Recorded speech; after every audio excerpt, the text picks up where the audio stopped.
روزہ رکھنا, خواہشات پہ کنٹرول کرنا کس کا کام ہے؟ انسانوں کا. حضرت مولانا قاسم نانوتوی رحمہ اللہ تعالی کے پاس ایک شخص آیا, ایک ہندو پنڈت تھا. اس نے کہا کہ میرے سے مناظرہ کر لو, مباہلہ کر لو یا مناظرہ کر لو, مقابلہ کرتے ہیں, مجمع بلاتے ہیں, پتہ چل جائے گا ہم دونوں میں سے کس کا دین سچا ہے, اسلام سچا ہے یا ہندو ازم سچا ہے. تو انہوں نے کہا جی کیا مقابلے میں کیا شرط ہے؟ انہوں نے کہا کہ شرط یہ کہ میں 5-6 دیگیں کھا جاؤں گا. کھانے میں انسان کا معدہ 5-6 دیگوں کا تحمل, بولو بھائی, نہیں کرتا. 6 یا 7 بولا اس نے, یا 2 دیگیں بولا, ابھی مجھے پورا یاد نہیں ہے. دیگ تو ایک بھی بہت ہے, اگر ایک بھی بولی ہو تو بھی مناظرہ جیتنے کے لیے کافی ہے.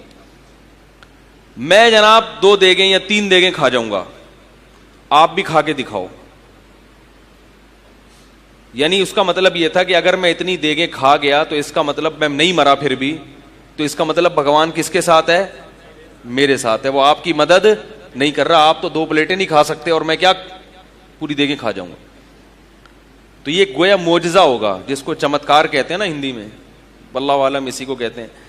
تو یہ ایک معجزہ ہو جائے گا. تو مولانا قاسم نانوتوی رحمہ اللہ تعالی سوچ میں پڑ گئے. تھوڑی دیر میں وہ کہنے لگے کہ بھائی دیکھو, دیگیں کھانا کس کا کام ہے؟ بھینسوں کا. بھینس کو پورا وہ لا کے رکھو, 2 منٹ میں ختم.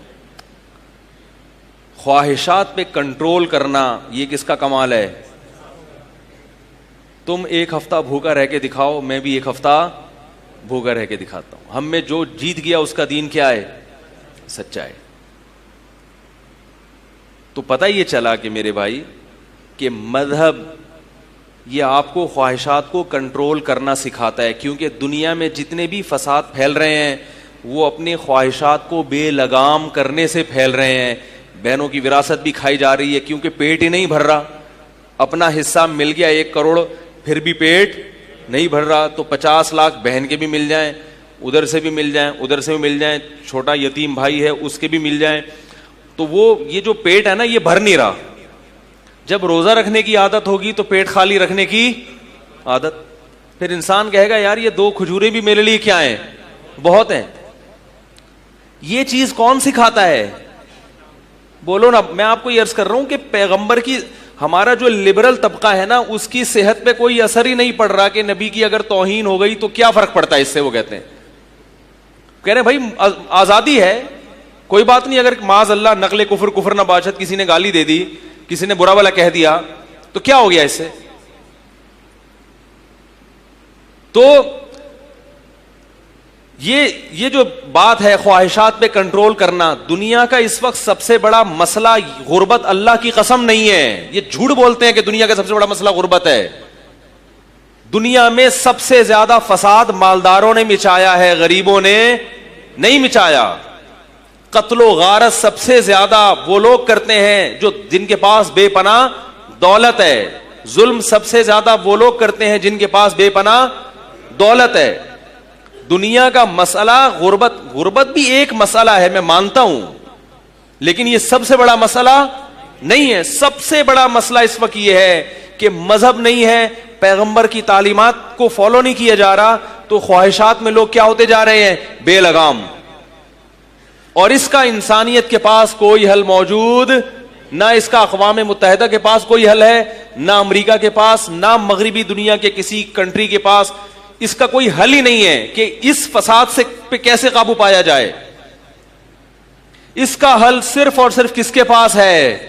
بولو بھائی, پیغمبروں کے پاس.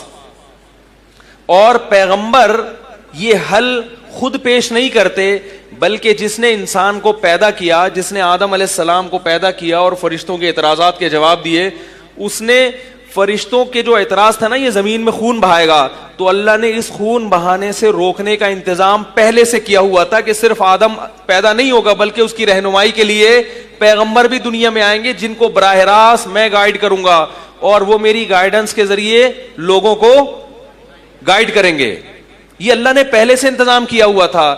اور اللہ نے یہ بھی بتا دیا کہ دوسری طرف شیطان بھی ہوگا جو لوگوں کو غلط رخ لے کر جائے گا. تو یہ پیغمبروں کی تعلیمات اور شیطان کی تعلیمات کی جنگ ہوگی, اور یہی انسان کی آزمائش ہوگی کہ اس جنگ میں کون پیغمبروں کا ساتھ دیتا ہے اور کون نفسانی خواہشات کا غلام بن کر شیطان کے راستے کو اختیار کرتا ہے. یہی جنگ ہے جس کے لیے اللہ نے اس کائنات میں انسان کو بھیجا, اور یہ قیامت تک چلتی رہے گی یہ جنگ. اب اگر آپ اس جنگ میں پیغمبروں کو نکال دیتے ہیں لڑائی کے میدان سے, تو یہ پورا میدان پھر کس کے ہاتھ میں ہوگا؟ شیطان کے ہاتھ. بہت مشکل ہے سمجھانا, بہت مشکل ہے سمجھانا. یہ پورا میدان پھر کس کے ہاتھ میں ہوگا؟ شیطان کے ہاتھ میں. کیونکہ گائیڈنس تو ہو رہی ہے, پیغمبر نہیں کریں گے تو کون کر رہا ہے؟ شیطان.